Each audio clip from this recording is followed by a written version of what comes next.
یہ جو شمر تھا نا پانی بند کرنے والا، حضور کی اولاد پاک کو قتل کرنے والا، جب مختار سقفی کی فوجیں اس کے پیچھے لگی نا تو یہ دوڑا مدینے کی طرف، مضافات مدینہ میں دوڑتا دوڑتا دوڑتا دوڑتا ایک ایسے خیمے میں داخل ہوا جس خیمے کے اندر مصلی پہ امام زین العابدین تشریف فرما۔ یوں نظر اٹھی امام علی مقام، دکھ بھی نہیں بندے کو بھولتے، دشمن بھی بندے کو نہیں بھولتے، جس نے تکلیف دی ہو وہ بھی اکثر یاد آتا ہے۔ تو امام نے یوں نظر اٹھائی، دیکھا کیونکہ وہ دوڑا آیا تھا، گرمی کا موسم تھا تو سانس پھولا ہوا تھا، تو امام فرمانے لگے پانی پلاؤں؟ پانی پلاؤں کس کو؟ جس نے پانی بند کیا۔ شمر سمجھا کہ انہوں نے پہچانا نہیں، امام اٹھے، مٹکے سے پانی پیالے میں ڈالا، بھر کے دیا، کہا پی لو۔ پیاس بڑی شدید تھی، وہ پی گیا۔ امام نے ایک پیالہ اور بھر کے دیا، تیسرا پیالہ اور دیا، جی بھر کے پانی پی لیا، تھوڑا سستا لیا، سانس بحال ہو گئی۔ امام مصلی پہ چلے گئے، اسے بھی محسوس ہوا کہ جو فوج میرے پیچھے لگی تھی وہ دائیں بائیں ہو گئی۔ وہ باہر نکلا، باہر جا کے نا تو وہ شرم سے پانی پانی ہو گیا، لوٹ کر پھر اندر آیا۔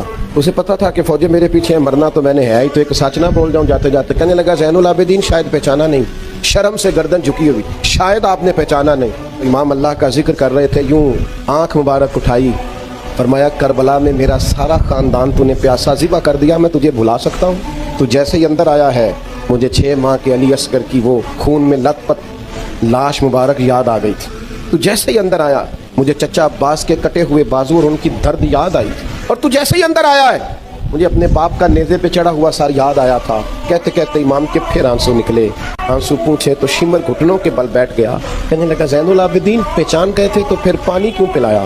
تو امام نے یوں کر کے آنسو پوچھے، کہنے لگے مجبور بڑا ہوں نا، علی کا پوتا ہوں میں، علی کا پوتا ہوں، سیدہ کا پوتا ہوں میں، حسین کا بیٹا ہوں، میرے گھر کا رواج ہی کچھ اس طرح کا ہے، میں اپنی خاندانی وجاہت سے مجبور ہوں، تمہارا کام پانی بند کرنا ہے۔ ہمیں سکھایا گیا ہے دشمن بھی آئے تو پیالے بھر بھر کے پلانا ہے، ہمارا سٹیٹس نہیں کہ دشمن کی طرح اس کی سطح پہ آ کر اس سے مقابلہ کریں۔